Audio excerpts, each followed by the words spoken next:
Okay, let's bring this meeting of the Board of Education to order at 7:06. You all rise for the Pledge of Allegiance. Pledge allegiance to the flag of the United States of America and to the republic for which it stands, one nation, under God, indivisible, with liberty and justice for all.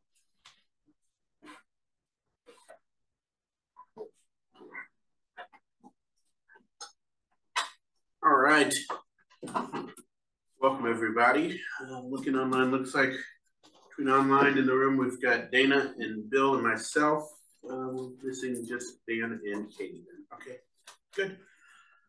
Moving forward, the acknowledgements, we're going to move to next week, as well as we've been requested and approved to move the executive session from today to the next meeting as well. That being said, are there any additions to the agenda?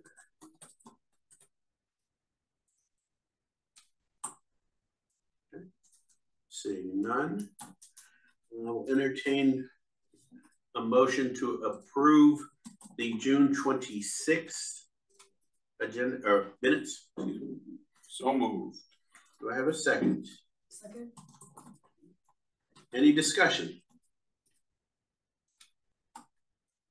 All right, hearing none, we will vote. Bill? Aye. Dana? Aye.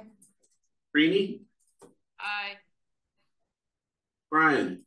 Aye. Jaden? Aye.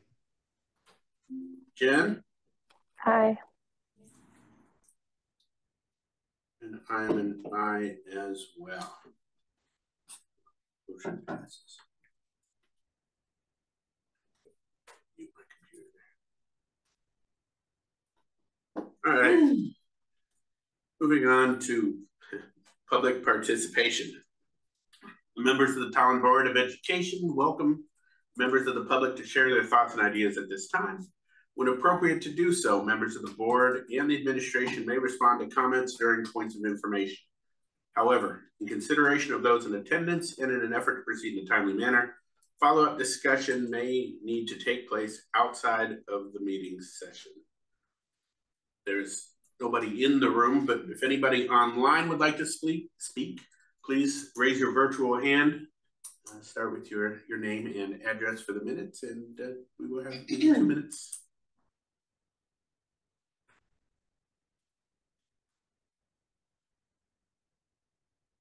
Go for it. A second. Anybody online or in the room, hypothetically, would like to speak? Please feel free. Raise your hand.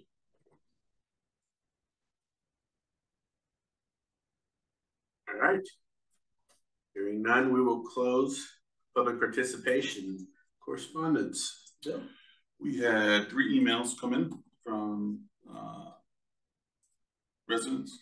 One was on working papers for youth. One was on the timeliness of student class assignment, teacher assignments, and the other one was on some concerns about the sign at the exit at 68 from the landowner, because it was destroyed again, yet again. Okay, thank you, sir. Points of information. Would anybody from the board like to speak?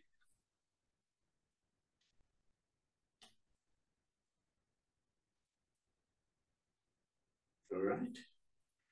Seeing none, we have no student representatives, hopefully enjoying their summertime. Committee liaison reports, policy. Unfortunately, I had a work situation, so we had to postpone today's meeting last minute. I understand. I felt horribly, but so Jen and I will, Dr. Will work on rescheduling. Okay. Curriculum? We met today. We went over our social studies curriculum, and that was presented by Dr. Willett. You know, we're just in a process of, you know, learning, getting the flyover of all the curriculum, and from the directors, and it's been eye-opening of everything that goes into it. So it's good. Look forward. Communication. No meeting in this month. We'll be picking back up in August. So no new updates. Copy that. And negotiation. None. All right. Thank you all. The chairperson's report. I'll keep it brief. I have nothing written. Just, hoping everybody is enjoying their summer. I know we as a board, with the budget pushing as far as it did, our summer is brief as we start to rev up for beginning of school activities, discussions, concerns. So enjoy it while you can. I sincerely appreciate all the time that you do give to the board, and rest assured we will certainly take more of it. Thank you all. Dr. Willett, item K1, teacher evaluation. So teacher evaluation plan, the state of Connecticut will periodically tell school systems. I'll try to truncate this as much as I can because it's a very dense kind of information. It will, from time to time, reevaluate teacher evaluation in Connecticut, and then will release requirements to follow in creating new plans. And the most recent time that happened was coming out of COVID. When we were in COVID, they had released the flexibilities plan. The board may recall approving the flexibilities plans that were issued out from the state and then developed by the district during the last couple of years. The last flexibilities plan ended at the end of this year, and the legislation was put in place to require districts to create a new plan for execution in the 24-25 year. So the first year of it would be the coming year. If a school district could not create its own plan, then it must fall back to the state's plan. And so during the process of creating this plan, the state of Connecticut released certain things throughout the year. Many of us would have liked if the state of Connecticut had released it all at the beginning, but they released it along the way. And so districts like ours that jumped right on top of it and I went to training immediately. A lot of the admin went to training immediately. Teachers went to training immediately. We jumped in the early stages of it. So we were able to get our PDEC committee and our TVAL subcommittee moving fairly quickly. And we actually did what a lot of places really couldn't do. We executed getting the plan in place prior to the beginning of the coming year, which is by itself a mini miracle. And the state of Connecticut had non-negotiables and recommendations. And so you have to fulfill the non-negotiables. They are, by their name, really required. Recommendations are best practices. So we nailed, obviously, all the non-negotiables, and we implemented a great deal of the best practices, including what's called a single point rubric, which is a requirement of the state, where single point competency, which is a major shift in how the state of Connecticut is asking us to do evals, where you take a standardized rubric that is a vetted rubric from the state of Connecticut. For instance, one of them is called CCT 2017 for teachers, 2017 for leaders or admin. And there are many what they call domains. You select one of the domain standards and you use it as a single point competency. You evaluate that person on that standard and you talk to them about their strengths, talk to them about opportunities that they could use to expand their knowledge. And so plans shifted in this way from these very, very large rubrics where you try to do everything to kind of narrowing it to what is called a single point competency with opportunities, strengths and opportunities. They also changed the name and terminology. They call it a continuous learning. So you'll notice these terms that we're using now, instead of teacher eval. You still have to use teacher and leader eval in there somewhere just so people kind of get what you're talking about. But you'll notice that the vernacular changed. They changed the terminology they were using to continuous learning. So instead of like the, gotcha, gotcha, gotcha kind of thought process that people perceived, instead it was, we're looking for their continuous learning. We're looking to continuously develop them as professionals. So, I'm doing my best to, to sort of truncate and make concise what's very difficult to do concisely. So, the evolution of this really comes off of, there was a plan, 2010, and then most of those plans stayed the same through roughly 2019. Then into the pandemic, they went to what's called flexibilities. And now the state of Connecticut is evolved or shifted to continuous learning. So those are kind of the labels. This document has almost everything you'd need to be able to track where it came from and then how it landed where it is with continuous learning, including the executive orders and things that happened through the pandemic, and how it went from flexibilities to this. Now, this document talks about how the state kind of got there. If you want to see sort of what our district did this year, what I tried to do is provide a sort of portal document for that. If you click on that continuous learning link, 2024 Teacher Continuous Learning Support Plan Information site, this site has everything on it that was done. So if you look at it, depending on how you drag it out here, I don't know what it looks like at home, but across the top, these are the must-haves and should-haves concisely extracted from the documents. Second from the left, this is the Connecticut guidelines document. This was the first thing that came out early on. It was followed by the Connecticut Leader and Educator Evaluation Support Plan. This is the required state plan if your PDEC cannot decide upon its own. Then here, subcommittee minutes. This is literally every meeting that occurred for this throughout the year. And within these meetings, there's actually, click on just anything random and open it. You'll see generally what was discussed during that process. All the material, the people, all the items discussed, the meetings that had occurred prior, plus all the links to the materials for those meetings, the standard sources from the document, and then ultimately notes of what was discussed in the meeting, what was decided in the meeting, etc. So this is available for everything. For if people want to dive deep into it, they can. If they just want to kind of get the overview, they can. This was a question submission area for all faculty as we were moving forward. This is an FAQ. It's another useful document.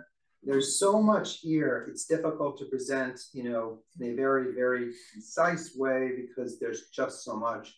But the Q&A doc is a good way of getting a sense of what staff were asking as the document was being developed when the plans were being laid out from the state and what the answers are. Some of them are repetitive because some of the questions are similar. So we took every question that was posed and then put an answer to every single question. So that also can give you a good idea of kind of what a staff member or teacher's perspective was on the prior plans. You can see it in the questions they're asking about the new plans. So that's kind of useful if you want to get a sense of questions as they evolve. Also, there are a very large number of resources that you can look at. There were 3 presentations during the year. Once PDEC got things rolling and almost fully developed, the presentation to the staff, there were 3 of them on April 24th, May 15th, and June 17th. That was to get everybody, on page for what was coming. And then this also links to the must-haves, would-haves, and if you want to look at the old documents through the years, this is the 2008 evaluation plan. When I came in the district in 06, this was implemented in 08. Then there was the 2019 update. There were a few iterations of it. Before that, if you click on this, you can actually see what some of those iterations were in time. But this is not the one we're doing right now. This is just to give you an idea of what it used to look like. This change through these years were these were updated 13, 14, 15, 17, 19, and then the most recent one, you know, before the flexibilities and before COVID was August 14th, 2019. That was the prior plan. One thing to note, as a district, we submitted addendums to our plan that were ultimately used by the state of Connecticut to help develop its plan. We did some really innovative things during that span of time and now. And we put a lot of work into it back then. And so they actually picked up one of the concepts that we had used and used it in continuous learning plan that you kind of have today. Anyway, you'll also see the flexibilities guide. This most resembles what was available during COVID. And you see the CEA model plan. This was the union's plan from the state of Connecticut that they put out. That plan is not what we have. We thought, you really can't follow the CEA plan. You have to follow the state's plan. But the CEA model had some very interesting and innovative things in it. And so that was also reviewed. And then you see these two rubrics. These were the core rubrics that have been used for the last probably 10 years. They were developed originally in 2014, and they had what's called 6 domains. They were updated in 2017 to 4 domains, and that's what's used today for teaching rubrics and leader rubrics. So these are the 2 docs that the state of Connecticut's plan kind of puts at its base. And then it says, if you want to create more rubrics that are more, that are truer to the job of certain professionals in your district, you can create new rubrics so long as you base them in a professional organization's rubric. So for instance, if you're going to use a different rubric for, say, school psychologists, then you have to use one that was created by, for instance, the APA or some organization that is credentialed to be able to do that. So you'll notice in our plan, we did that. To give you an example of something that we did that I think is pretty amazing, when you look at the plan, which is also a link on here, and it's linked in the document the board has too. It's kind of dense, so there's items in here. I'll kind of scoot through it, but one of the things that's in here is, and there's things like when you get evaluated, how many observations you have, what they focus on in the observations, what different cohort or classes of employees. If you're a cohort 1, you're basically a non-tenured employee. If you're cohort 2, you're now tenured. Cohort 3 is a new cohort of teacher leaders that we're looking to develop and enhance that cohort as a new way of evaluating people that have many years of experience. Try to get to the rubric part just to show you what I'm talking about. There's a lot of, the teacher leader one also is here. The leader one is here. This page, what page is it? 31. This has an example of the role, administrator, teacher, speech language pathologist, school counselor, school psychologist, social worker. These groups, for instance, a teacher eval, the CCT 2017 teacher special, rubric, it really never applied super well to social workers because they're not really up in front of a classroom. They're not doing that. They're doing more individual work with families and groups and things like that. So the state of Connecticut said, we realize the CCT 2017 is pretty limited for some of these other job groups. You can, if you get a credential rubric, you can use it instead. And that's what we did. So some of them, we used the service delivery model as a backup, but in this one, we're looking for the standard, so I'm just using social work as an example. We're still researching the standard one for that, because if we find it, we can replace it. But if you look at something like a school counselor, there is the school counselor rubric designed by the State Department of Education in Massachusetts that's highly popular and very valid, and we used it. Another example would be, the library media specialists. You can still use the original one from CCT if you want, but there's an updated version that is linked to the standard organization, or whatever you call it, the credentialing organization for librarians, for instance. So right now, we're still looking at ones for the school psych and the social worker, but if you have to, you can fall back to the CCT 2017. So the state of Connecticut does give you that flexibility. If you find a school counselor one, for instance, that's developed from an organization that's reputable, like the Connecticut State Department or Massachusetts State Department of Ed, you can use it instead of the CCT 2017.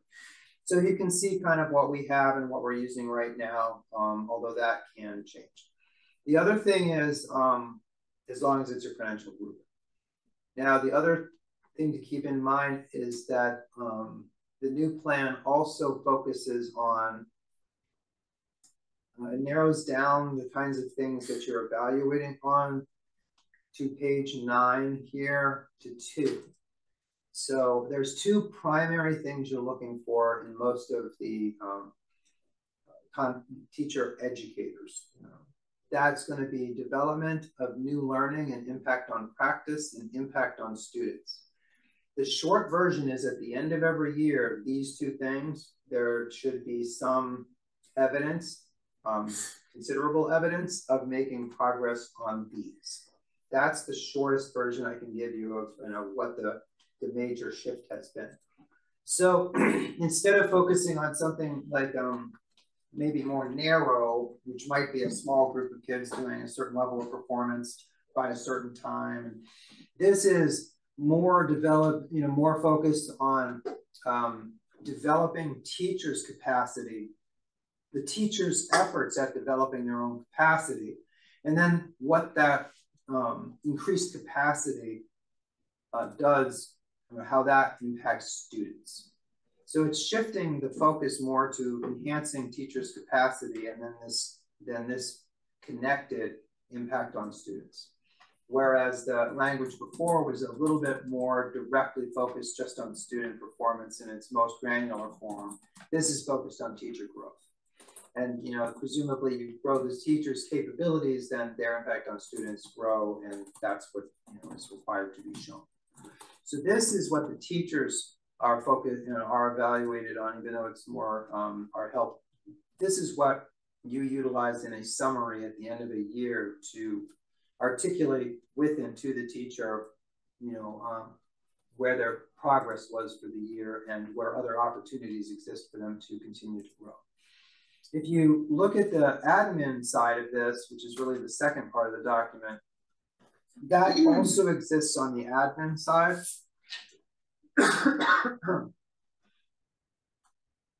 You'll notice that part 1 is the teacher side, part 2 is the admin side. It has very similar things in it because it is a very similar plan for teachers and admin. The admin have 3 major areas of focus. They have to be, making sure that there's new learning and the staff is growing in the capacity to serve the students. In short, develop new learning and impact on practice. Staff is getting better at what they need to do, which is serving students. That's one of the major things that an admin needs to be doing. Impact on the organization. They can show that health, safety, improved learning is occurring because of their overall efforts, and then impact on the community. So these are very broad kind of categories, and they get broken down a little bit further as we go along. I can articulate that in a couple of ways, but these are the 3 major areas that an admin is evaluated. There's 2 for the teachers I just showed you. And then examples of evidence of these kinds of things would be the outcomes that the teachers have, updates to policy, community communications, feedback, qualitative measures of whole job development. Again, these are kind of broad, so we break those down into further details as well.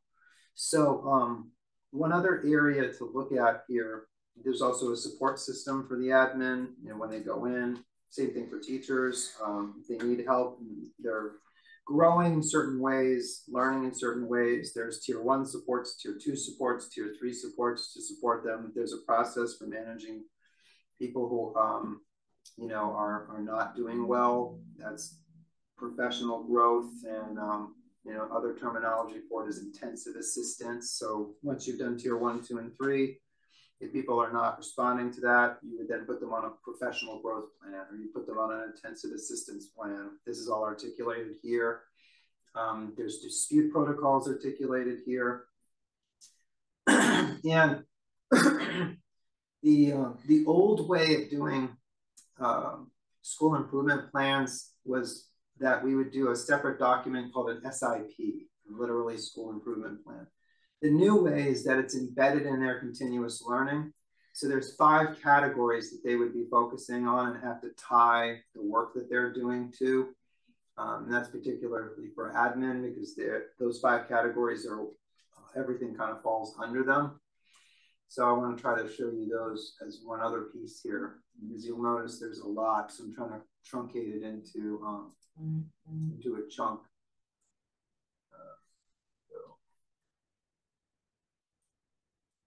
To digestible chunks.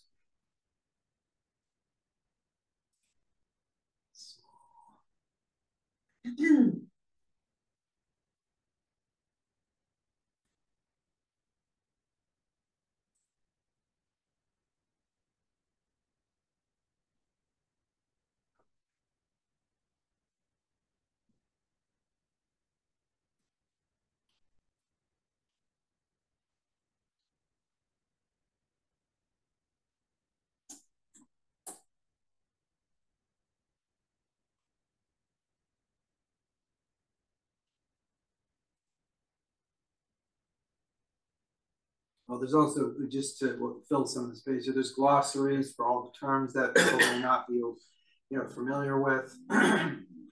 There's some sections of self-eval that people can give themselves. More information about what the cohorts are. And here we go, the 5. So they must align their goals to the district school improvement efforts. And the school improvement efforts for the district typically focus in 5 areas.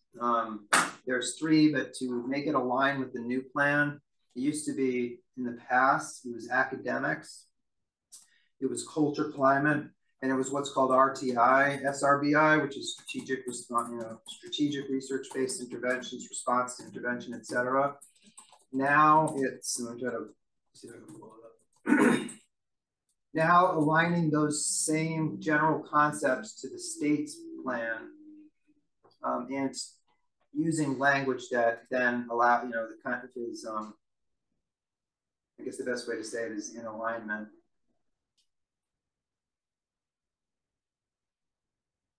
These are the 5 big areas that admin have to tie everything into. Building and strengthening the professional capacity of teachers and staff, building and strengthening the learning and work environment, building and strengthening family and community engagement, building and strengthening effective and efficient management of operations, and building and strengthening strategic and research-based interventions, response to intervention, and there's also what's called MTSS, multi-tiered systems of support, which runs off the page. Yeah. So those, no, I'm adding a 6. Those are the 5 major categories that align with the state's new categories, or in the new way it's talking about it. So every time an admin sets any of their goals, they have to align back to the board's goals, is what I usually will tie into, but also the school improvement efforts. And they all have to fall under these 5 subgroups. And then evals, the summative evals focus on the development of new learning and impact on practice, building teacher capacity, making organizational improvement, and making good community connections. That's the shortest way to kind of describe this. There's so much here. I mean, really, it's a shift in how they talk about it. It's a shift from sort of granular student focus to more focus on workforce and improving capacity of workforce. It's a shift in terminology of eval to a continuous learning and growth. It's taking what was useful out of 2019, kind of meshing it with the 3 years of flexibilities, and then making a document that required school districts to focus more on professional growth and evaluation of teachers than a minute focus on student performance. Okay. Excuse me. Let me open up. Let me start by asking this. Is this a 2-read question, or are you looking for 1 read, and then what's the timeline look like? Well, because the state of Connecticut has kind of very strange timelines for this. It won't be the end of the world if you do too, but it certainly would be helpful if we just push, we're able to move it forward, because I have a few other hoops to jump through. Now, I'm going to say this, getting this thing done in August is going to be something that a lot of other places did not achieve. A lot of other places just fell back and went with this state plan or whatever. They didn't really do things that were the best practice pieces as much as just take the base.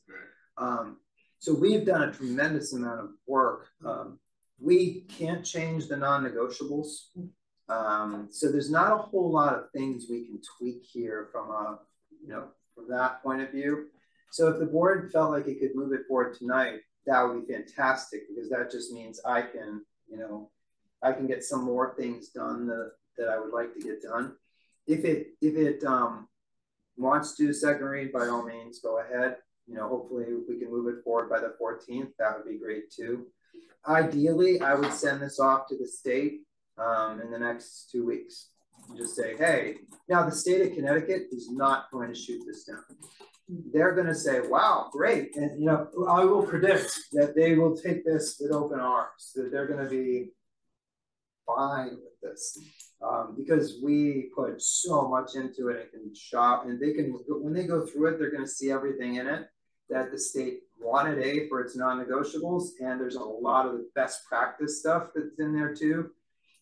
So I anticipate the state having no problem with this at all and taking it right in. So, it's just what's on the plate, So let me go to the board for comments and questions, as well as kind of get your pulse as far as your willingness to vote on this week, or if you'd rather have a second read. So, Brian. Yes, good evening. I just had a question. I know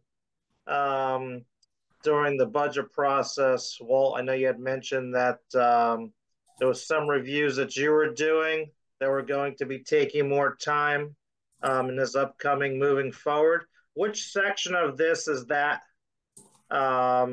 taking more time on your own personal plate? Just so I have a better grasp of that area, please. So everything now, flexibilities, and in my opinion, flexibilities probably, I don't know if everybody will share my opinion of it, but flexibilities was meant to get the state through COVID. So flexibilities required some things to be created so that you could achieve what the state required, but it was not it was not really as much as what was done in 2019. This is requiring a lot more narration. It's not like I'll just say, hey, on domain 4, you were a 4. There was a 1, a 2, a 3, a 4. And you might say, on domain 4, let me see if I can give you a direct example from the CCT 2017, what it used to be and kind of what it is. That might be the easiest thing to do a better job of answering your question. So if you look at the effective, let me use teaching as an example. Actually, since you asked it about me, I'll use the admin one. All right, so take a minute. All right, so there's 4 domains of evaluation, 4 areas that you would evaluate an admin in, and it'll update here. These 4 domains are instructional leadership, talent management, organizational systems, and culture and climate. So let's say that I was looking at someone for subgroup 4.1, which is family, community, and stakeholder engagement, right? What was easier about it in the past was if you go all the way down to 4.1, my decision making on a person, would be whether, someone liked it or not. You were going to get a 4 if you're exemplary, you're in this category, if you're displaying these behaviors or achieving what's in the 4 category. So I might just say you're a 4, you achieved a 4 in this area. The difference now is you don't give someone a 4, you provide a lengthy narrative around, let's say, the rubric for CCT, the single point competency might be something in a proficient category here. And I'm writing a long narrative about strengths and a long narrative about opportunities. Now, in the past, you might just say, you got a 1 on this, a 2 on this, a 3 on this, a 4 on this, and then I would put comments at the end, that were generalized, and usually I was pretty precise about what I did because there was always something that I was trying to kind of get across to people and so on. But there was more of the, rating. Now you're not rating someone, you're giving them lots of narrative feedback. So whereas I might have a lot less narrative feedback and a lot more ratings for the 14, of the 092s I evaluated, ultimately I evaluate 24 people, but 14 of them are going to be in that. I have to do a lot more writing, and I have to do it a lot more often, a lot more times throughout the year. So it's going to be a lot more time consuming because instead of just saying, hey, on domain 4.1 family and community relations, you got a 4 and that 4, designates you in that category. I'm going to be saying, family community relations, I saw this and these were things that went well, and here's some things that are opportunities to expand upon that. You might want to reference the book Beyond the Bake Sale. Beyond the Bake Sale has some great, outreach to community and families. When you want to be at the highest echelon of Beyond the Bake Sale, and I could see here's some areas where you did that, here's some areas where you didn't do that, here's some things you could add to it. It's a much longer process for the evaluator. So that's why it's going to be more intense. It's a lot more narration and a lot less single, a rating. You don't get the 1, 2, 3, or 4, you get a narration, if that makes sense. Yes, it does. Thank you. Yeah. Thank you. And I did have one other follow-up if I still have the floor here. So this 10-151B, and I don't know if this still is the current thing, but it says the superintendent shall report the status of teacher evaluations to the local or regional board of education on or before June 1st of each year.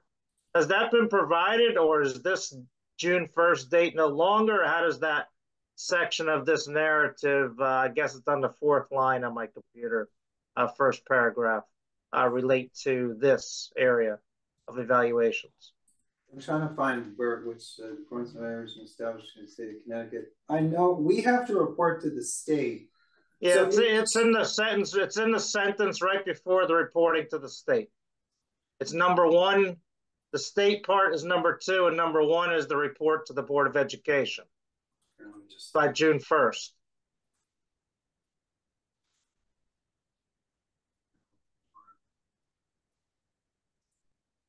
Well, I'm trying to find the exact space of it. I'm sorry, Brian, but essentially, what we used to have to do right there in the first paragraph, 10-151B.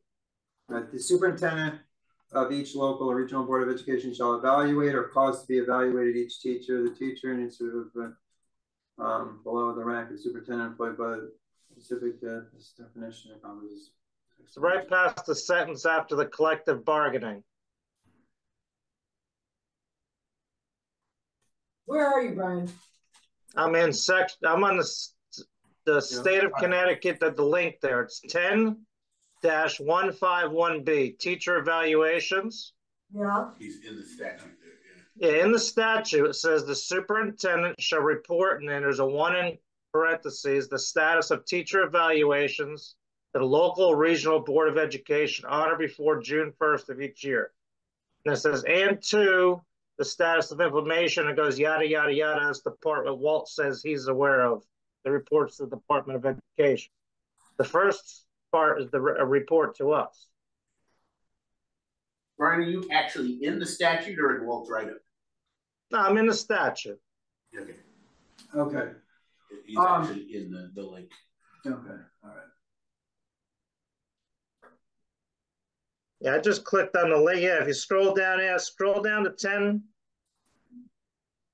10-151B. On or before July 1st, 2012? No. It's before, yeah, right there, right where you have it highlighted. The superintendent shall report.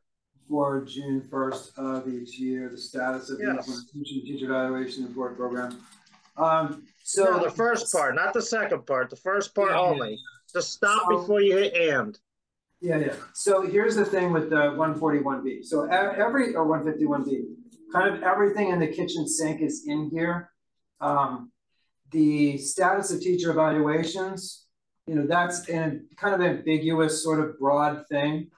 That the way that I interpret that with respect to the things that follow it are the status of teacher evaluations to local and regional board of ed, and the implementation of the teacher evaluation support program. So to give you an example of that, stuff's all tied together.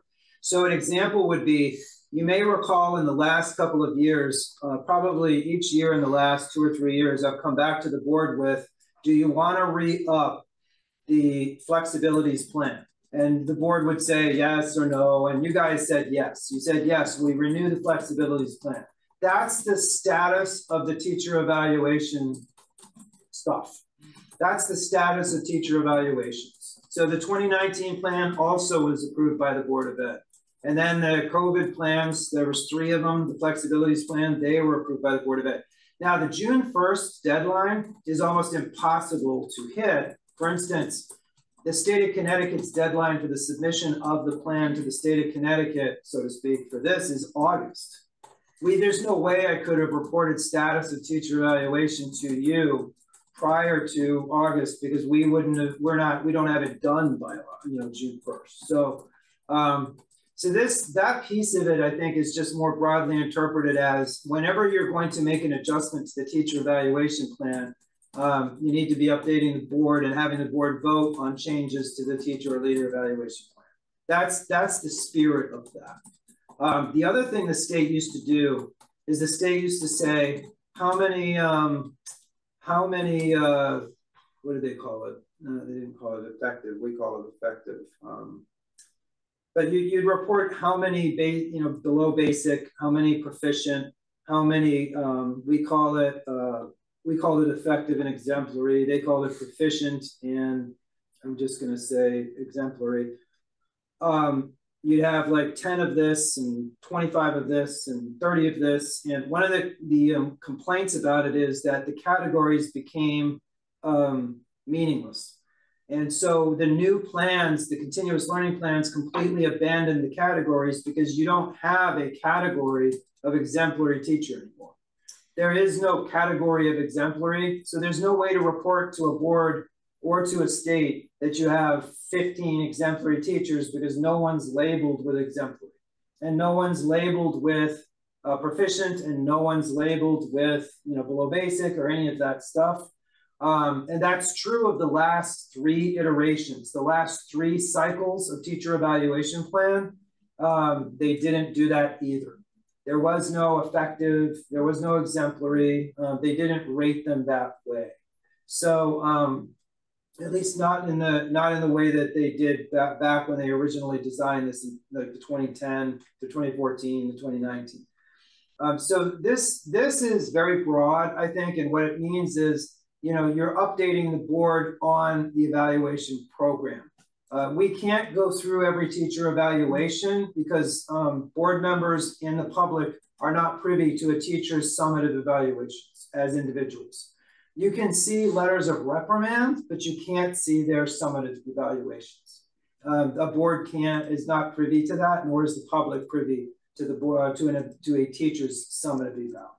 So when it talks about status, it's really saying where your eval program is. And once something becomes adopted by a board, it's usually in the past, unless you were submitting a change, you're not really changing the status of it.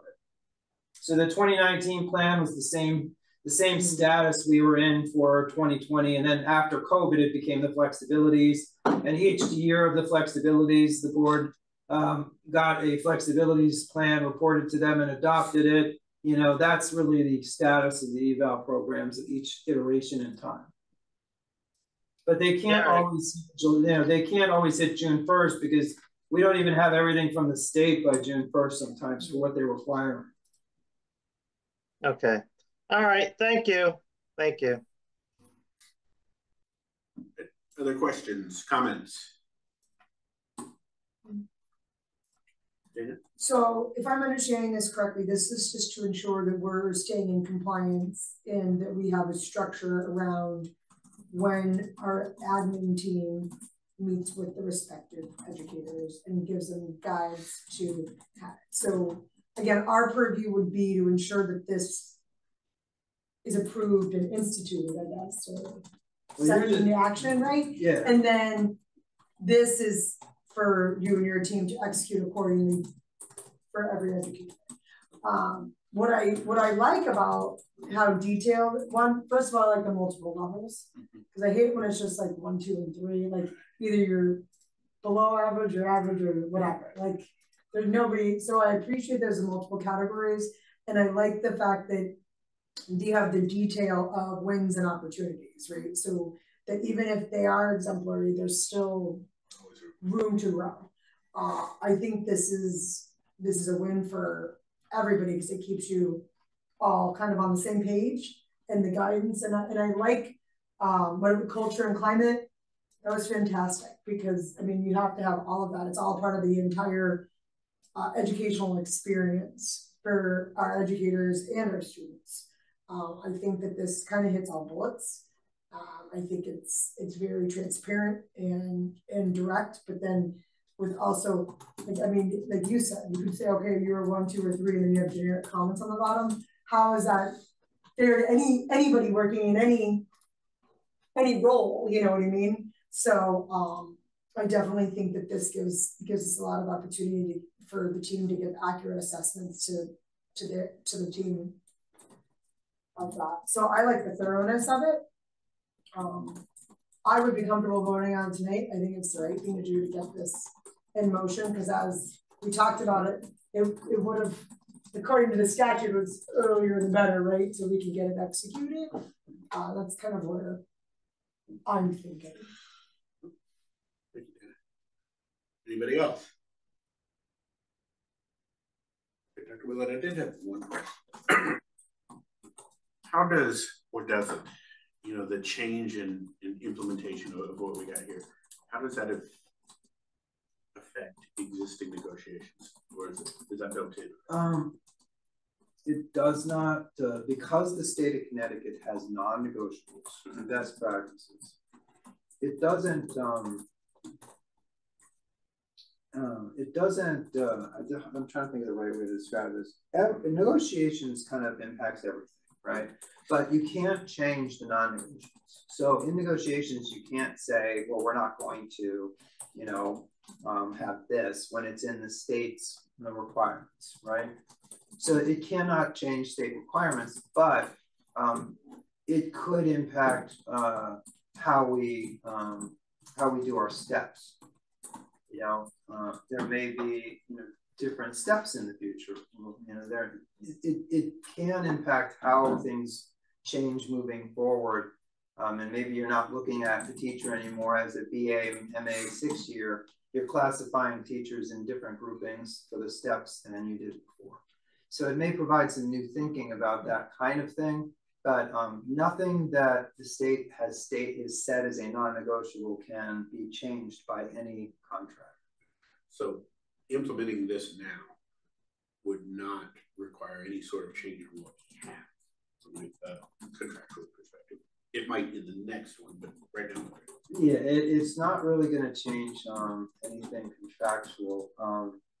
The PDEC is a statutorily dictated or provided for committee that has admin on it and teachers on it. And the PDEC committee collectively works on this or creates a subcommittee to work on this. And so the union and the school system are engaged in a constant effort together. So there's always going to be some sort of conversations about, you know, how things get done. But no, nothing that a bargaining unit would demand can change what the state has said must happen. It's hard to, I'm trying to answer that and give you an example of where things kind of overlap a little bit. You know, we may be defining our process for helping a teacher grow. You know, if there's a teacher who's having some struggle and maybe through tier 1, 2, and 3 supports, it's not working out. Right now we have professional growth plans and intensive assistance plans. That's where things cross over a little bit, because the teachers did have say in what that looked like. So their unit and their representation did have say in what that looked like. So that is something we mutually agreed upon that we would have negotiated, but it's not a contract item, like grievance process. This doesn't change the grievance process. You know, so there are contract things you negotiate, and then there are non-contract things that you negotiate. An example of, you know, professional growth and intensive assistance are non-contract things you negotiate because they're in your eval plan that's mutually negotiated and agreed upon through the PDEC committee and voted on, et cetera, and then by the board. So it does have some overlap. It does kind of, it is something negotiated, but it's not contract language. It's not grievance procedure. It's not compensation. Does that make sense? All right. One more chance. Anybody would like to speak or ask any questions? We're not moving enough. We're in action. Yeah, we're fine. So given that, I'll entertain a motion to move this to board action. So moved. Second. Discussion? All right. Bill? Aye. Dana? Aye. Greenie? Greenie? Aye. Did you not hear me? I did just that time. Oh, okay, I already said it, but okay, there it is. All right. Brian? Aye. Jaden? Aye. And I'm an aye as well. Dr. Willett, let us move that to board action N2.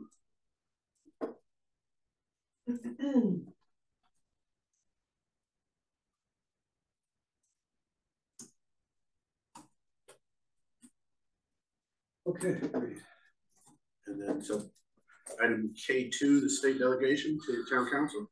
So this is, there's no attachment to this one. It's just a heads up to the board. And I did mention this in the board dashboard. We just want to make sure everybody who's aware of it, that the town council is hosting a state delegation meeting. The state legislators are going to be coming to the town council meeting to talk about educational cost sharing. So I think Brian had a question a little bit related to this for FFC, which I'll answer separately, but I can answer kind of in a short form here. Educational cost sharing is the money the town gets to offset the impact of education on the town, but it's not money the Board of Ed gets. So, you know, it gets between 8 and 9 million that the town gets to offset, however it so chooses, the impact of education on a town. But that's not given to a Board of Ed, and it's not part of the Board of Ed's budget. So when you're talking about ECS, sometimes people, and not to be confused with excess cost sharing. ECS is educational cost sharing. Excess cost sharing is special ed percentage reimbursement stuff, which is different. And that's what the state gives you back for special education reimbursements, you know, and that's defined. If you look at the superintendent's proposed budget, the Board of Ed budget, you see what percentages we get back from the state for special ed funding. That's articulated in our budget docs. So the thing they're grappling with or talking about is mostly ECS. And so the towns like Tolland have been getting a little bit less. There was a, than they used to get for ECS. The state has looked at other communities as more needy than Tolland. And so Tolland used to get maybe 10 million. Now it's getting more like between 8 and 9 million. And there was a 10 or 20 year plan to reduce Tolland to 7 million. But that plan was scuttled, from the state. And now the state is sort of in this sort of zone of talking about it. So you'll notice that in the budget docs, the educational cost sharing allocation is listed in all of our budget docs, whether it's superintendent budget doc or Board of Ed budget doc. That doc that we published that is on our budget site. I can go to it here if you want. I don't know how much time you want to spend on that piece, but I'll take a second just to try to give you an example. Oops, that's not us.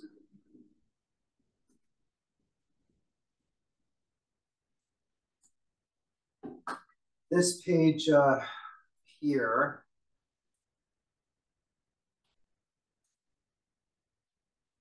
I'll choose the Board of Ed budget doc, but it's also in the superintendent one. Now, this is not the one that was approved at referendum, but ECS funding is not impacted by what you approved or didn't at referendum. It's what the state gives the town. So, so it would be shown under grants. And it takes a minute to load because everything does. Or other budgetary, let's see.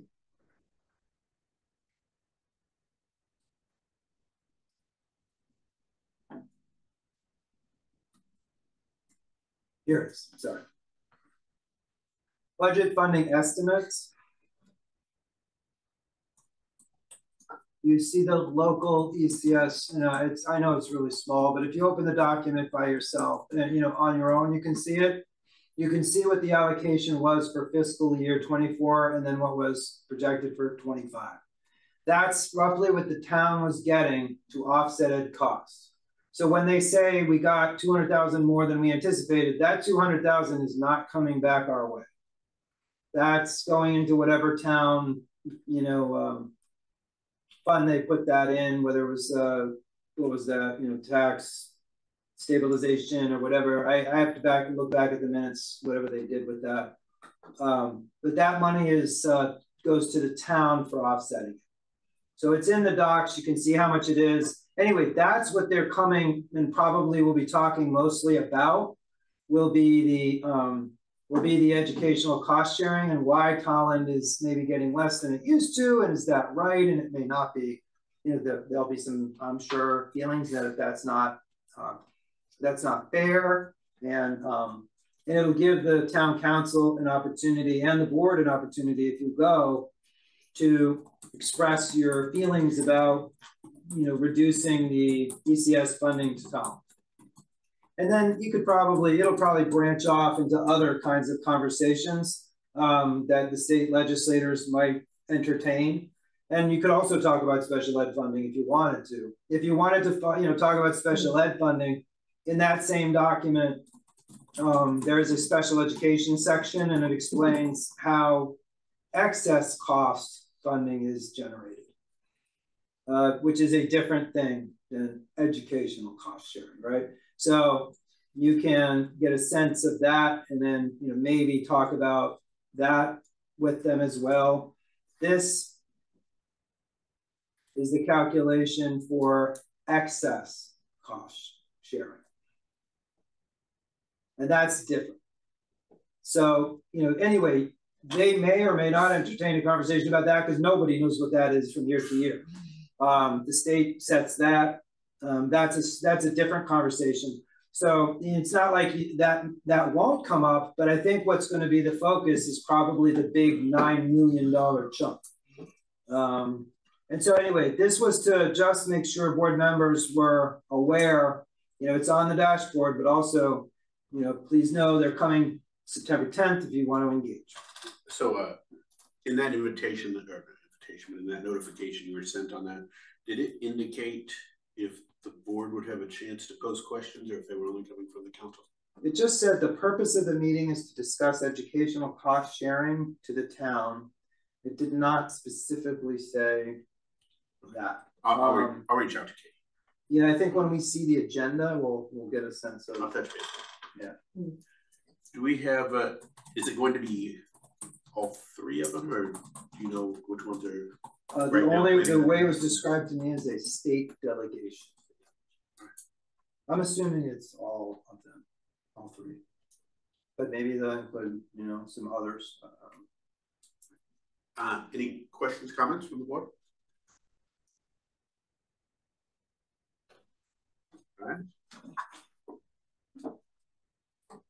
Let's move on to the monthly financial report. Okay.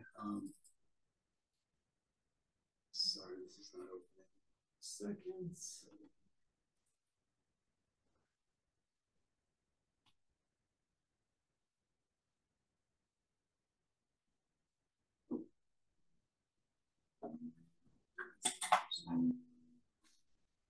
There it is. All right, so this is, as you're aware, every month we do the monthly financial report. It gives everybody a kind of a sense of where the previous month closed. This is the monthly financial report for June. Keep in mind that that the amount that you're going to see here, which is 46,000, that's before. Usually we do the end of year figure in August when we report that. We report it first to FFC in the August 14th meeting there, and then we report it to the board thereafter. So so the board will get the very close to final number in the August meeting. Sometimes even there are adjustments through September. So my guess is that we're landing between this figure, which is about 46 and 60, depending. There are some outstanding orders that get filled. Sometimes things get canceled or something never gets delivered, and that money then rolls back into the board's budget. This is not going to change by $100,000. This will change possibly by 10,000 or 20,000. It could go down or it could go up. I'm thinking probably will go up to something like, you know, 66, 70, but you're going to be in that ballpark where you're in the 46 to 66, 70 ballpark, and that's my estimation. You'll see that probably in August, but where we ended for June was at $46,027. And $46,027 represents 0.11% of our budget, which is a pretty good and tight budgeting. The ups and downs of that, which I don't want to belabor. I want to give you kind of just enough of what you're looking for, but not too much. So the biggest things I can talk about, you know, overtime was over by about 34,000, which we kind of expected. Some things were under, like, you know, substitutes at the end had about 172, but then that was made up for by some other things that were higher. For instance, I'm looking for the other big numbers. You know, the tech services was up a little bit. Transportation was, you know, about 388 to 400,000 up. Tuition was 285,000 up. You know, those are some of the biggest. I don't want to make this painful for you. So, you know, I can look into any other things you're looking for, but the things that you figured were going to be, and we've been reporting would be high or over, are the things that ended up being a bit high or over. And they were offset by some of the things that, you know, were a little lower. I don't anticipate that we're going to have anywhere near the openings next year that we had this year. So I think we're even tighter next year. And we're anticipating that already, and we're watching things very, very carefully. So that's, without going on and on, that's pretty much where we're at for now. We have an FFC meeting. We'll have more updated figures for that. And then the next board meeting, August 14th, we'll have closer numbers. And by September, we'll have the number. And then we'll make that request to move the remaining funds to our ERF at that point, once we get to that September point. And you're guessing we'll end around 60. I'd say Guesstimate. we're in the 46 to 66 or 70, yeah, somewhere in there. Any questions? I had one. Yeah. Am I on? Sorry, I didn't see you, Brian. Yeah, go ahead. Oh, sorry. Because I didn't put my hand up, so that's why you didn't see it. Sorry to interject there. I just have a quick question or a question. So I'm seeing the salary line item now that we've come to the end of, the teaching year, so to speak. So we're at 441 that was unused, but then we had the substitute. Is this a relation to the substitutes and the overtime? Yeah, almost 200,000 of the 441. Is that what happened? Like you're using substitutes at a cheaper price to fill some of these salaries, but we're still had an extra 200 and some thousand, 240,000 extra on the salaries line item. Can that just be explained a little bit?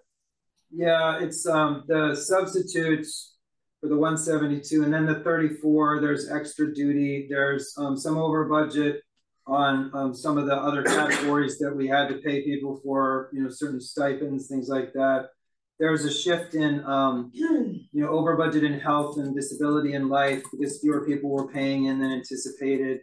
Things like that. We knew that that we would need to use subs, LTSs, and others to offset the fact that we had staff positions in the beginning in particular we couldn't fill, and that's where you see the positives and negatives balance out. But I don't, we have up years and down years with this kind of thing, and we were coming out of that, still coming out of this period of time that had very difficult hiring for districts across the state. That's ending. I mean, I'll do a report as we head in for FFC and the board about open teaching positions, things like that, and any paras, but we're going to have far fewer of those. So there won't be that kind of number at the end. So we won't see that dynamic where we're pushing in more of LTSs and more subs to cover the staff that, positions we're trying to hire. That'll balance out a little bit more, and we'll, won't have those open positions that we've had. And so that number will not be as high in that line at the end of next year, guaranteed. All right, thank you. All right, I've got one question after with it, and that is on it's the maintenance and there it is, repair and maintenance services for facility. It looked like it ended up about 109 high. Was that work that Pete had anticipated that just didn't get done and hence will need to get done next year? Or that line, there are some other lines that offset that line, so they didn't spend in that line, and they spent more in some of these others, and I have to figure out.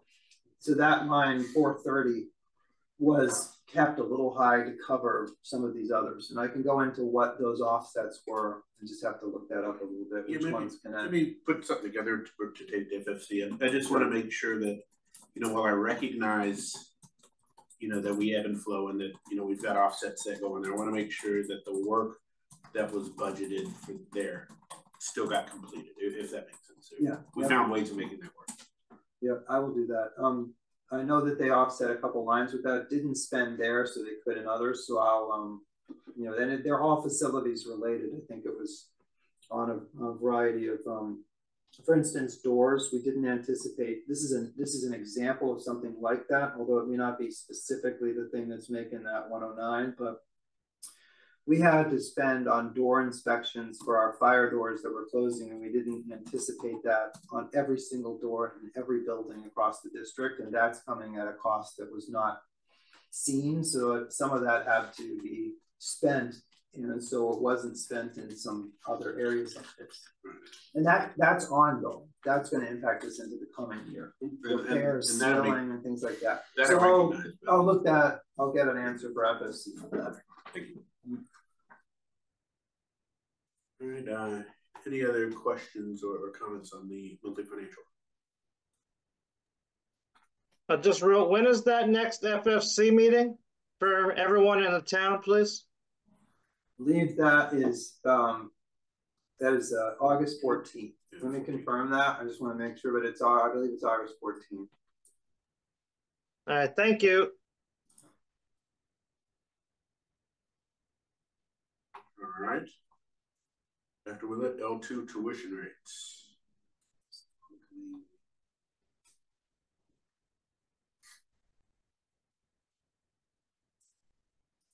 I just want to make sure I'm getting the right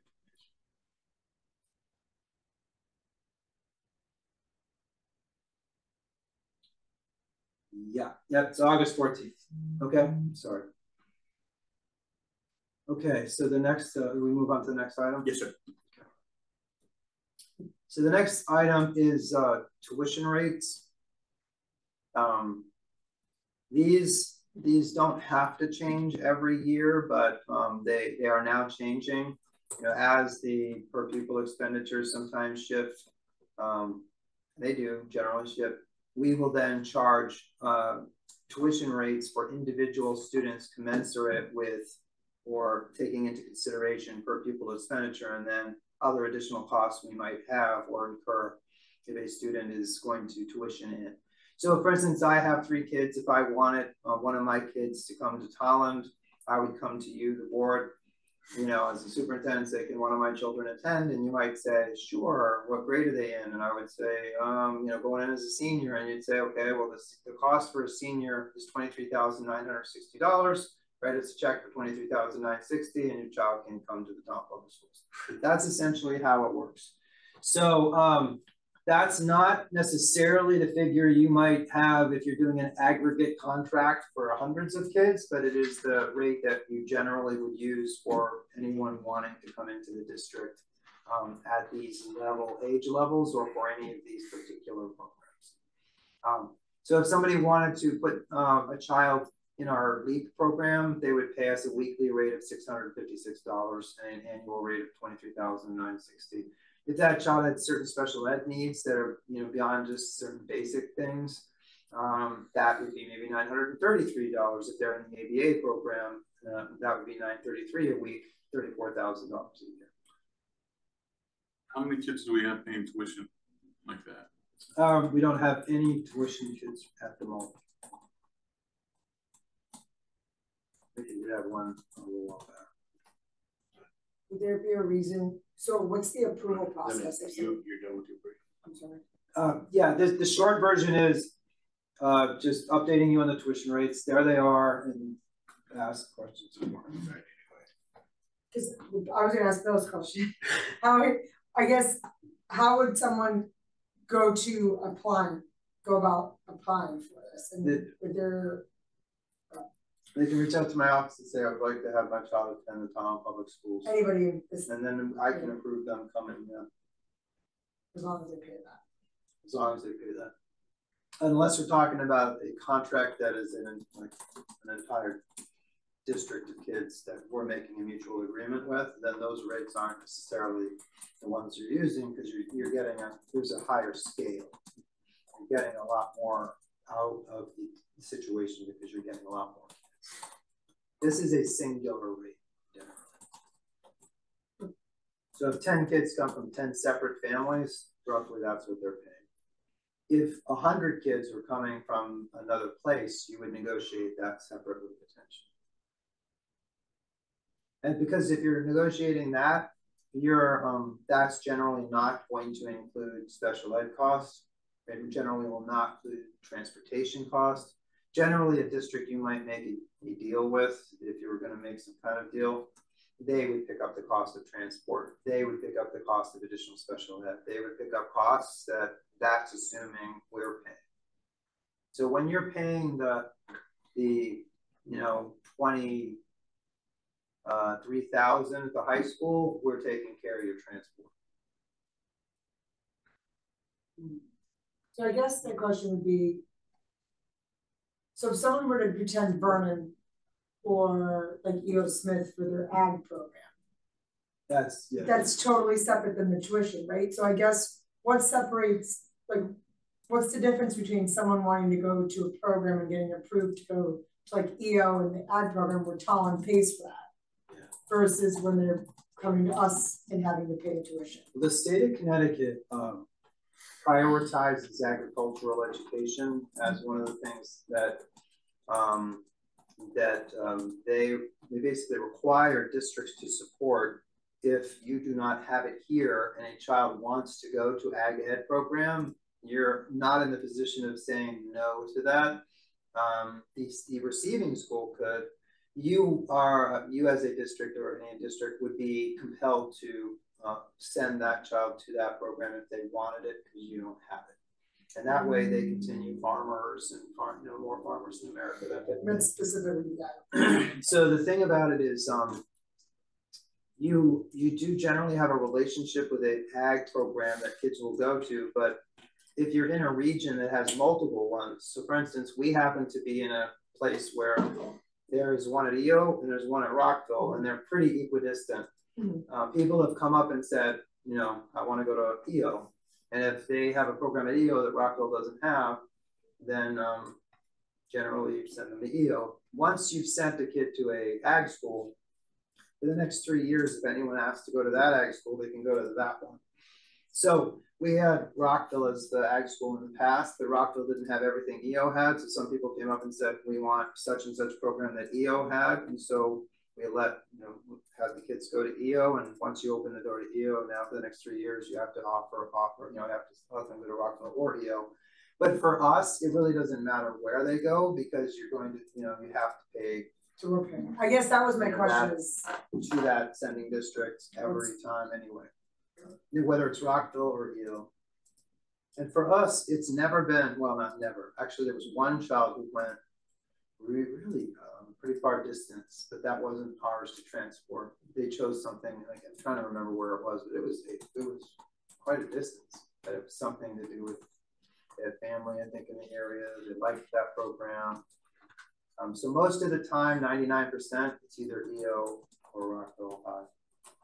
That's something that the school's not paying the parent. But that is a totally different thing. Totally different. Yeah, that is a state. Well, that's what I was wondering, because obviously the annual dollars are a lot. It's not different in that you do pay a amount to EO, but it's not that amount. Yeah. It's much less than that amount, but it's still, you still have to, pay. Yeah, but that's because the numbers are high.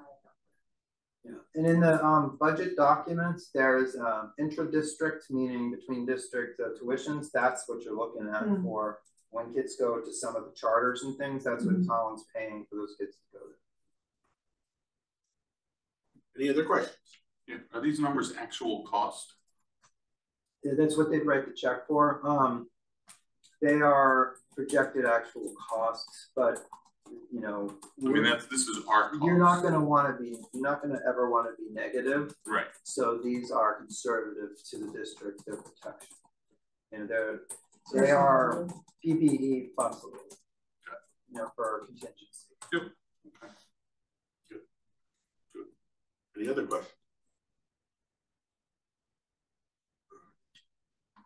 Thank you, Dr. Rose. Let's move on to the next item. Let me get back up here to the top. P-card proposal. All right. So, not sure why it's called the P-card. I wrap my head around that. I'm sure there's some, It's always been called a P-card. Yeah, there are P-cards, and I suppose that's the best way to describe it. So basically, CASBO and certain business manager organizations or business director organizations of school districts and even municipalities have noticed that there are some cards that are more beneficial for municipalities and school districts than other cards are. American Express, we've used them for a while. They have a short billing period. So they actually, are not the greatest for a district, because when we order something, we want the item to arrive before you pay for it. Because if it doesn't arrive, before you pay for it, and it never arrives, you pay for it, now you have to go through the process of trying to get that money back from, you know, the company that this credit card company sent it to, or from the credit card company. And that has not been fun. That's been something that occasionally will happen, and then we have to go through a process. Also, it's much harder to not have late fees. We do an excellent job generally for the massive amount of work, you know, massive amount of transactions that we do. 40, you know, $5 million of things that we're buying, so, you know, one way or another. Some of those are using a card. But in a 23-day cycle, you know, again, with that dynamic, if things didn't arrive correctly or whatever, you don't necessarily want, you know, to have to pay before you're getting that information. And through COVID, that created issues too. You could not set up a minimum balance payment, you know, where you avoid the late fee if there's a minimum balance that you pay, and then you can work it out later. There wasn't a ton of flexibility. There isn't a ton of flexibility with the card as it exists. Also, the Amex card requires personal information. So I have a, you know, like most people my age, I have a good credit rating, you know, I've worked really hard on that. But my name's on that thing, and my personal info is connected to that. The P card allows it to be more general to the district. I'd rather have that. Most of the people who work with me would rather have that rather than have it linked directly to a person. Not that, you know, at this point nobody's afraid of it per se, but it just is, it's more comforting, more comfortable to have something like that. Since I have, you know, it's not my personal card, I'd rather have it linked to, you know, the district than maybe more to a person, and have less of our information or less of the personal information required for this. So the P card allows for that. It also allows for rebates. If you use it, you know, you get some credits and rebates. There's 14,000 districts and municipalities that use it, 50,000 cards in, you know, circulation, 7 million rebates provided. It's a better card, in my opinion. So this is something we're hoping to do. I'm hoping to get board approval to do it. And if board, you know, if the board wants to approve us moving to this card, which I think would be a good idea and would make things a lot smoother for a lot of our operations, then there's a mouthful of board action here.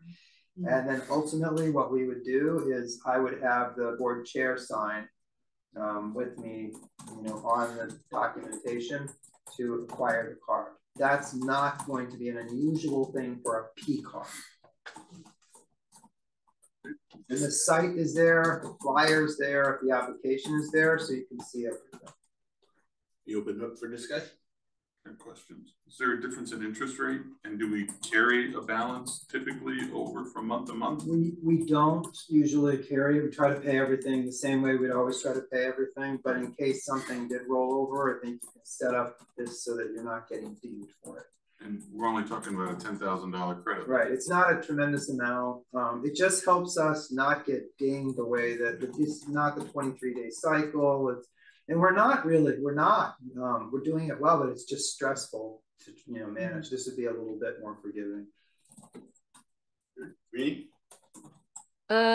Couple questions. One was, you said there's 14,000 districts using it. The text said 1,400. Was that just a mistake? Oh, I'm sorry, I misspoke. You're right. That was me. I just said that wrong. It's 1,400 school districts and municipalities. That's all. I'm sorry. That's right. Okay. So that was one question. Number two is, what happens to the rebates and how are those accounted for regarding, you know, so we're buying, the district is getting rebates. How does that, you know, kind of flow into our financials, or say, okay, you know, now we don't have to pay for this because we got it as a rebate type of thing? Yeah. And so because we don't have this card yet, I don't know exactly how they work, but the way that someone described it to me was that, you know, you get some, maybe a check or a rebate back, and then that money would get applied back into that line. We would put it back. If it was for paper, we'd probably put it back in the paper line. You know, just like an SAA, right now, student activity account, if you end up getting or having money back at the end, that money stays in that line or wherever that was coming out of. So the way I can see this working is if, you know, we were spending in a certain category and we got money back from that category, we put that back into whatever category, supply category, miscellaneous category. We'd have to decide, you know, as a matter of course, where that type of thing was going to go, because we never had to deal with that before. Right. So we would be able to see an accounting of that, though, I would assume, over time. We'd be able to say, hey, we got X dollars of rebates this year from this. Right. And then lastly, because I know there's been issues with it in the past, would this be all tax exempt and clear around that, or the tax exempt part is within the vendor that you're buying from? It's it works the same way it does for most things. We have a tax exempt number, so when it's the vendor, we would have that relationship with the vendor, wouldn't charge us tax. Right, but I know in the past we have had some issues with that, and again, don't want to get into the ancient history, but I'm assuming that we've moved on from some of those issues. Yeah, we have. There are still some things that this card will make a lot of things better. That situation with tax, we are very good at avoiding getting charged tax, but occasionally, for instance, if someone goes on a trip and we reimburse their food, we end up paying, you know, some tax on that. But generally, we are able to avoid paying tax on most everything. This card probably wouldn't be that much different on the tax spectrum, because we would use Amazon, for instance. We have a certain kind of account for that. Big Y, for instance, we have an account at Big Y. We don't get taxed. This wouldn't really change too much of the, you know, what we do for avoiding taxes. That's something that stays pretty much the same. All right, thank you. I was looking at the website in the tutorial. It seems pretty thorough but basic. Like it's. Yeah, I was just looking at the administrator overview, and it basically shows you all your card transactions, what GL code it goes to, and then any action that we need to do within that. But then I would assume, like you were saying, if there was a credit or a return or what have you, would just kind of go right back to that GL code. Well, right. So one of their selling points is you have a lot more control. I guess their interface is way more robust, and a business chief business officer or director can see a lot more of the ins and outs and assign the, you know, it's a lot more tracking, and it's a lot easier to know what's going on a day-to-day with this. Apparently that's why I guess a lot of places have liked this, because it's also more robust with respect to the information you can get day to day. Well, I mean, it looks like you're able to just pop it right into its respective category. Yeah. And we don't have it yet, so I don't have anything I can really, you know, other than what I have here, but it would really be nice to try it, because it looks way more robust. It looks way easier. It looks like it's got a better, you know, term. They work more with the individual municipalities and school districts. They're made for that. You don't have to put your personal info in. There's so many benefits. Yeah, I mean, that I don't like that at all. Because I wouldn't want to do that for my company either. Do you know what I mean? Like so I think that's a con for staying with how we're at. And then I have a question for you though. So is this like PO driven, so that if we use this, then they invoice through that? So this is totally, everything has to have a PO associated with it. So that'll connect the PO on general ledger, the purchase. Yeah, I mean, we may, and again, this gives us some options to avoid, you know, having complications if we go from one cycle to the next. Right. But no, we have a solid process for that as it is. Okay. But this just is more. This is more flexible, right? More robust, and less needing personal info, and it connects more to, you know, getting the board chair signing it means we don't have to provide a personal self for it or something like that. Okay. That's all I have. This tutorial page is pretty cool. Yeah, it's also a good time to transition because, you know, a lot of people are finding these to be useful, and You know, even though it didn't happen yesterday, we have a new chief financial officer, and he's connected with a lot of people and things, and these people are using these cars. And you know, this is a good time to transition. He's seeing a lot of these people really like how this works. So, Mr. Thompson. Yes, thank you. Yeah, hello, you hear me? Okay, great.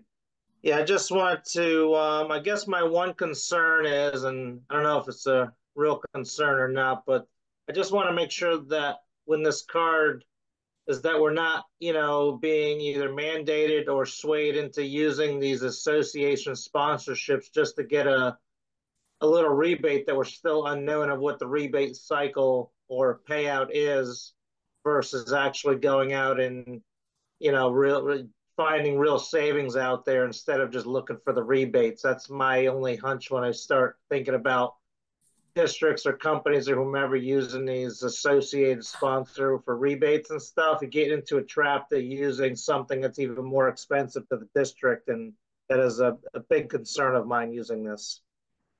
Yeah, we would have to use, say, the state's vendors, like SHI, even if we were using something like that. And I think what it might be saying, and not necessarily saying, you know, as clearly, is that these associations all, there's associations in every one of these states. Like ours is called CASBO. CASBO endorses this card, you know, and so I think there's organizations across many states in the United States who are endorsing the, you know, the value of the card, the effectiveness of the card, that type of thing. So there's just a lot of support for it. At least that's the info that I'm seeing here, is that, you know, they're having a positive effect, and so they're allowing their names to be used in association with it, that kind of thing. But they wouldn't, we wouldn't be limited to, I'm going to use an old thing. You're not limited to using Kmart. You're not limited to using anyone, you know, and you'd have to use the one that the state's approved anyway, or you'd have to follow your bidding process or policy. Okay, all right. I'll pause it this time. Thanks. Sorry about that, Brian. I didn't mean to cut you off. You good? Yes, I'm good. Thank you. Go ahead, Jay. Yeah, just a quick one. Is there going to be some sort of, you know, accounting available to the board showing what the card is ultimately used for? Yeah, you can see it anytime if you want. I mean, generally, we're not reporting the month to month on that type of thing, but there's nothing, you know, amazing about it. FFC can look at it too, but it'll be what you might imagine it would be. I have a tracking of everything we've used the Amex for instance, in the lab and forever at this point, you know, going back, we put practices in place where we track it very minutely. So something that would appear on there, we'll have tracking for it. I can report it to FFC. I can do whatever you want to do. Yeah, no, I'm more so asking is, you know, just making sure there's a way of keeping record of not necessarily that we need to see it, but that it's available, you know, for any sort of reason. So no, that makes sense. Thank you. That's all. Rainey, your hand's still up. Did you have more? Yeah, I just had one other question. Because Dr. Willett said he currently has to kind of personally sign for the current card, and now he's saying that the board chair would be having to sign for the new card. Did I misunderstand that? No, I would want you didn't misunderstand it. The board chair would be signing on with us for this card, basically because of the way this works. They want, you know, it's good to have the board chair signing on that with you. So what happens when the board chair turns over or that type of a thing? Is that going to disrupt this? No, it's just basically, I think the reason they do it is to confirm that it's not just some Jane or Joe out there saying, you know, that they are a municipality or they are a school board. This is something that codifies that this is actually a school board of, you know, that is involved with the acquisition of the card. This is actually a municipality. This is not just some individual. I think it's their way of codifying that this is in fact a school board or for a school system. So again, just to clarify, so that's not going against the board chair's, you know, credit, Yeah. like kind of you're saying it's sort of maybe on yours a little bit somehow? No, because they don't have to give their social security, you know, they don't have to give their social security or any of that stuff. It's just a kind of signing off that, you know, that this is actually a school system and this is a board, you know, this is going to be used for our school system, et cetera. Okay, and so then when the board chair changes over, if that happens, then you just have to update the information to who it is? Is that how it works? You or you don't know, maybe? Yeah, I don't think you have to update it every time a board chair changes, but if that was the case, then we bring it back to you again. Well, yeah, I would think. Okay, all right, that's what I wanted to make sure. Okay. Yeah. What does the town use? I don't know what they're using. Yeah, I'm not sure what they use.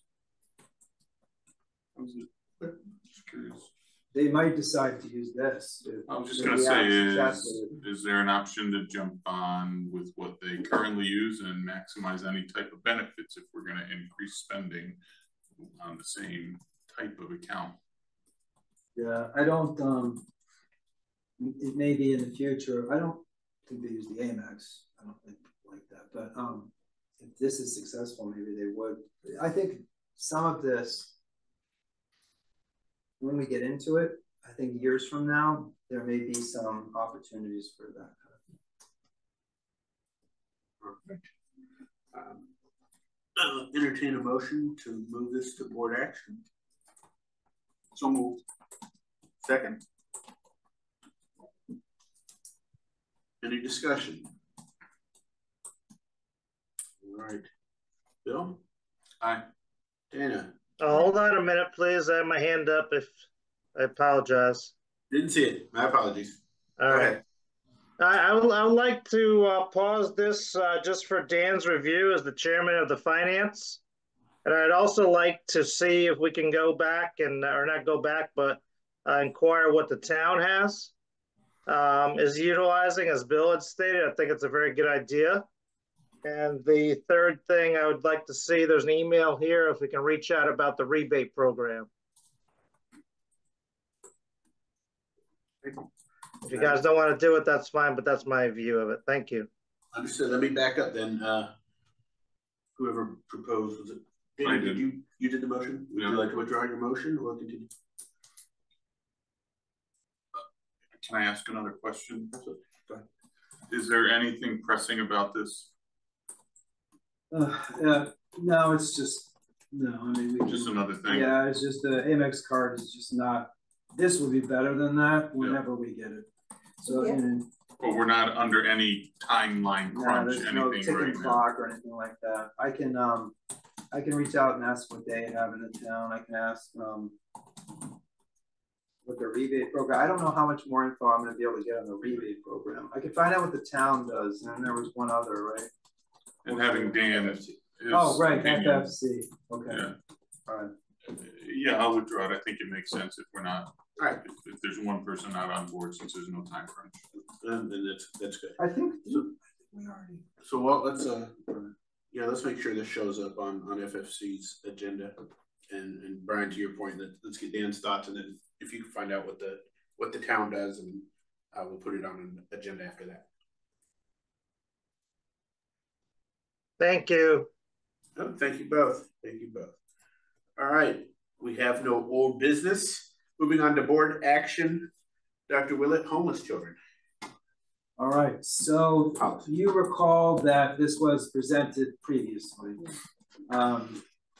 This is the policy that relates to the McKinney-Vento Act. And I'll go into it in as deep or shallow way as you want. I think we've already kind of talked about it. This is updating the language, the previous language that came from the state changed with some of the administrations. It changed with the Obama administration. Our obligations are more are more defined and are further articulated that they used to be. I am your McKinney-Vento coordinator.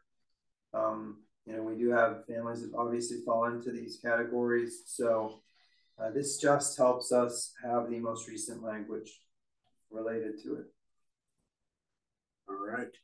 Tell you what, since this is the second read, why don't we hold off for doing an intense review unless questions are asked, and just open it up to the board for question or comment.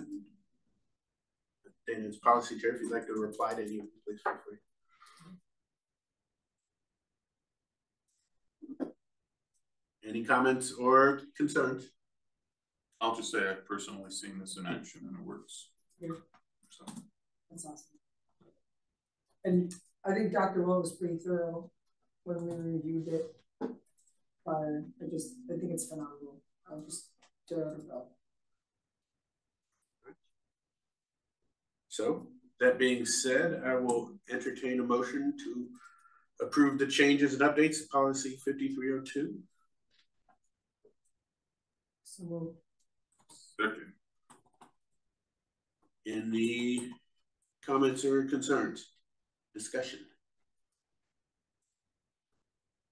Okay. Hearing none. Bill? Aye. Dana? aye. Rini? Aye. Brian? Aye. Jaden? Aye. Aye as well. We have another policy. Thank you. You get so excited. I love it. It's like there's a policy to end. Old habits die hard. Okay, moving on to N3, teacher evaluation. You got the motion up there? I know, I'm scrolling back through my packet to get to it. There's the motion. All right, I got it. You want me to? Go for it. Go ahead, John. Proposed motion to approve the TPS leader and educator continuous learning plan and direct the superintendent of schools to submit the plan to the state of Connecticut and Connecticut State Department of Education. Second. Discussion. All right. Bill? Aye. Dana? Aye. Rini? Aye. Brian? Aye. Jaden? Aye. Aye as well. Dr. Willett, you may proceed forward with it. Great, thank you. Please give my appreciation to the team that worked on putting that together. It's quite an impressive document. All right. As stated, executive session will be moved to the next meeting. Public participation. Comments limited to items on this agenda. If you're in the room, please feel free to raise your hand. If you are online, feel free to raise your virtual hand. Since there's nobody actually in the room. Looking online. Second. All right. Seeing none, points of information. If anybody from the board would like a chance to speak.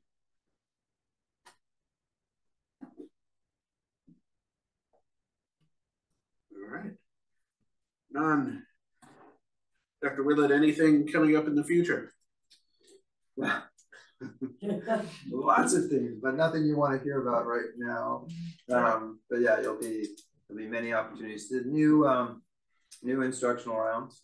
Yeah. The Right to Read Act, science of reading, focusing on science of reading, instructional rounds on co-teaching. That's another great one maybe for this year. So right now in the process of putting instructional rounds together for the board. Lots of exciting curriculum developments and initiatives that are being put in place this year that should help continue to enhance and serve the community. It's going to be a very exciting year with a lot of really wonderful progress for kids. And there's a lot of opportunities for the board to engage. Just based on what I was reading in our emails, when do teacher assignments get published? August 20th is the objective. Yep. That's the most important day. The That kids is. run to the mailbox, they run to, Yeah, unless something, Email. these days it's all. electronic. But, yeah, that, unless there's some big problem, it should be August 20th or within that 24-hour period of August 20th. Got a future third grader asking daily, so I'll pass that on. All right, then, everybody, I certainly appreciate it. We'll give you a little bit of your time back. And Motion to adjourn? Second. all right, Bill? Aye. Sorry, discussion. No. Dana? Aye. Reedy? Aye. Brian? Aye. Jaden? Aye. I'm an aye. Everybody have a great weekend. Until next time. You too.